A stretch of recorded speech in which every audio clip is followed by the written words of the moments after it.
May nagkalat ng tae kanina sa Facebook. Ay nako, napanood niyo na ba ang trailer ng Ako si Ninoy? Ayun, yung taing sinasabi natin mga kotsero. Ay nako. Pero mga kotsero, in fairness, iba talaga ang tibay at lakas ng loob nitong si Attorney Vince Tañada para maglabas pa ng ganito klaseng pelikula matapos mabugbog ang kanyang katips sa sa pinila sa takilya at mukhang ngayon sasabayan naman niya ang martyr or murderer ni Direk Daryl Yap. Pero hindi ko alam kung napanood yun eh. Pero panoorin natin yung trailer ng Ako si Ninoy, sabi ni. Ito yung gagawin niyang pelikula, yung Ako si Ninoy. 'Di ba yung nabanggit ko na yun sa inyo, yung Project ASN na inanyo niya dati, what do you call this? Tiniz niya dati yung Project ASN. Yung pala, tama tayo mga kotsero na yun nga, Project ASN kasi Project Ako si Ninoy. Ayan, so panoorin natin yung trailer mga kotsero. At tingnan nyo kung, ewan ko, pero ewan ko. Hindi ko alam ano. Panoorin natin mga kotsero sabay-sabay. Ayan, ay wait. Aha, wait lang. Lagay natin yung background natin, syempre. Ayan. Okay. So nakikita nyo ngayon mga kotsero sa inyong mga screen ang actual Facebook page ng Philippine Stagers Foundation. Okay, ito yung production company ni Vince Tañada. Ayan, no? Foundation founded by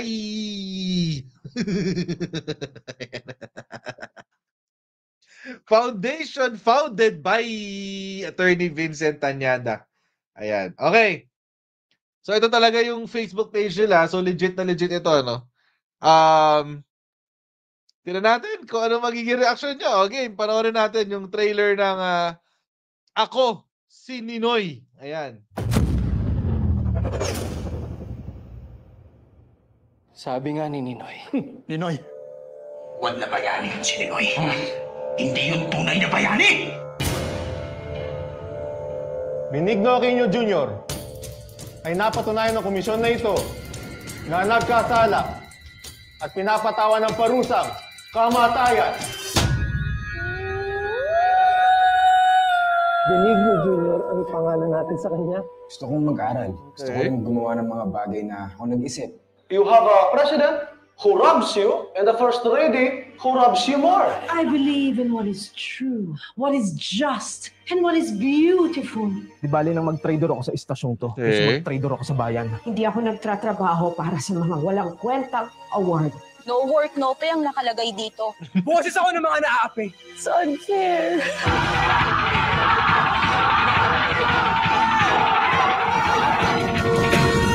I'll be going home.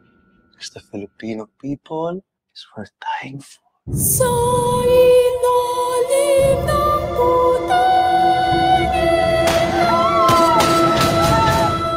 So help me God.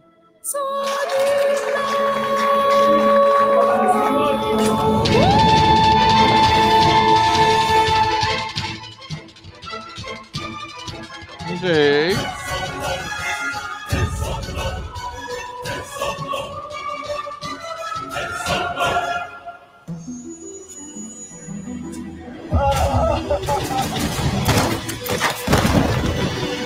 Pero sa ng hapunan.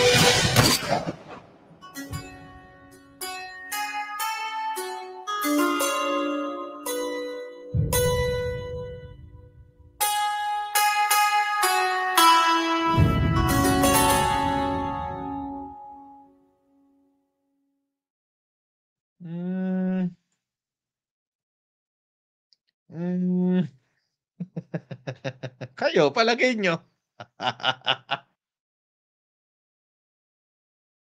First reaction. No, initial thoughts. Initial thoughts na lang mga kotsero. Well, alam nyo naman mga kotsero.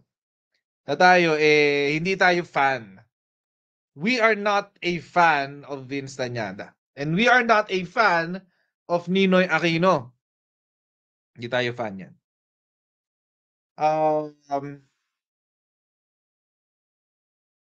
So, to be fair,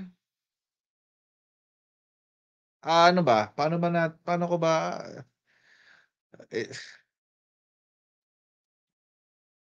first thought nung napanood ko tong trailer na to, it looks and feels a lot like Made in Malacanang. Believe it or not. Yung look and feel, actually nga, tingnan nyo yung color grading, tawag nila color grading yan sa editing. Yung may pagka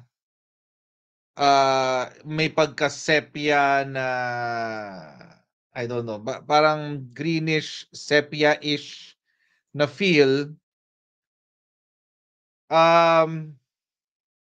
Sa Made in Malacanang to yung look and feel pati yung, ewan ko, parang ako lang to. Kung napanood nyo na yung Made in Malacanang, meron parang ganitong dating, yung sa kulay. Parang medyo old film na medyo hindi ganun kasepia, pero I don't know. Pero ganun yung dating niya, yung color grading niya, yung kung paano inano yung kulay. So, yung treatment ng kulay. So, yun ang first reaction. Tsaka yung feel ng music, yung dagundong ng bass, yung dagundong ng lahat. It looks and it feels like Made in Malacanang, sa totoo lang. So, if anything, ito pong si Ninoy ay isang dilawan rendition ng Made in Malacanang. Ganun siya. Nakatutok sa buhay lang ni Ninoy. Parang ganun ang labas. Ako lang yun. That's my initial reaction. Pangalawang reaction or pangalawang thought. Itong trailer na to ay punong-puno ng martial law troops. Call it a troop or paano ba? Kung ano yung kinukwento sa atin sa quote-unquote history books, parang ganun siya. Kung ano na yung narrative, yung existing narrative. So I don't think there's anything new here.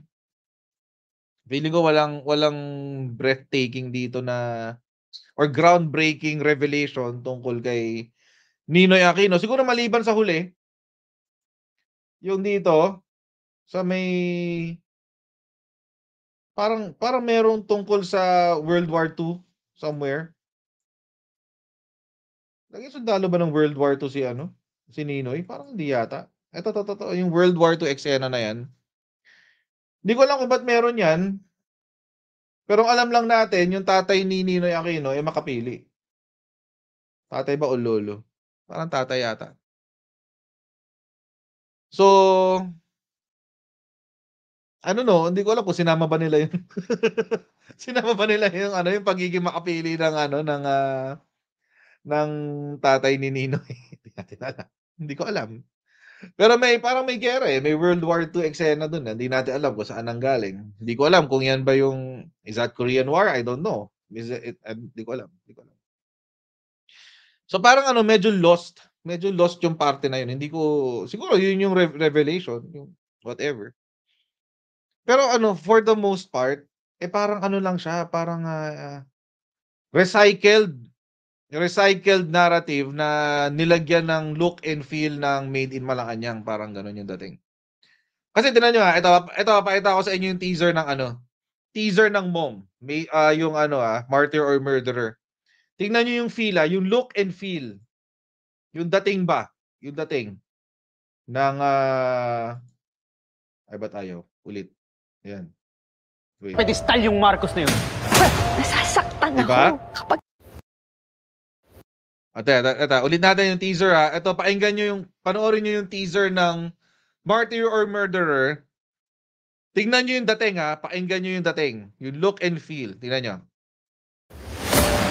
Bakit ba nilalagay mo sa pedestal yung Marcos na yun? nasasaktan nasasaktan ako kapag sinasabihan Diba? ka nilang mamamatay tao. Halos Patay mo si pareho. Ninoy. Baka tayong pagbintangan. Napaksinungaling mong tao. Love it.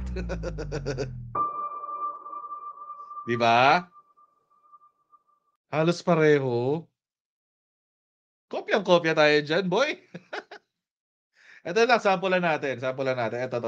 Yan. Tapos, yan yung sa mom. Okay? Ito naman yung sa kay kay Martyr Murderer. Kay Ako si Ninoy. Ano bang magandang dito example? Ito na lang. Ayan, oh. Tingnan nyo, ha. Tingnan nyo yung feel. Look, yung kung paano yung pagkakahalo-halo ng kulay. Halos pareho, eh. Oh, see? Oh. Konti lang diferensya, eh. Oo, ba't ganito to? Pero halata namang, masyado namang pinahalata. Ba't ba nilalagay? Masyado namang pinahalata ni ni Attorney Tanyada yung pagka-idolize niya kay Daryl, kay Direk Daryl. Ayan o. Tapos ito, di ba? Halos parehong dating. Tsaka yung music. Dito na lang tayo sa huli. Ito. Yung merong yung may dilaw na buwan. Di ba? So help me God. Tapos tayo sa mom. Dito. Di ba may ganung factor? Ginaya. Huling-huli. Huling-huli naman si Direk Tanyada dito. Pero sige. Sabi nga nila, it is the best form of flattery, di ba? Kapag kinokopya ka na. Pag kinokopya ka na, it's the best form of flattery. Ibig sabihin, napakagaling mo para kopyahin, di ba? So, I guess, if it will work, di ba? Kung mag-work kay Tanyada yan, di good luck. Okay, pero ito na yung nila. Yan na yung kanilang pelikula. No? Si Juan Carlos ang bida sa Ako si Ninoy. Okay, question na lang mga kutsero. Papanoorin nyo ba to? Hindi ko lang alam kung willing akong gumastos ng 500 para dito sa Ako si Ninoy. Good job sa panggagaya. Kaso, palpak pa rin. But anyway, and I'll see you in our next live stream. All right? Bye, everyone. See you later. Bye.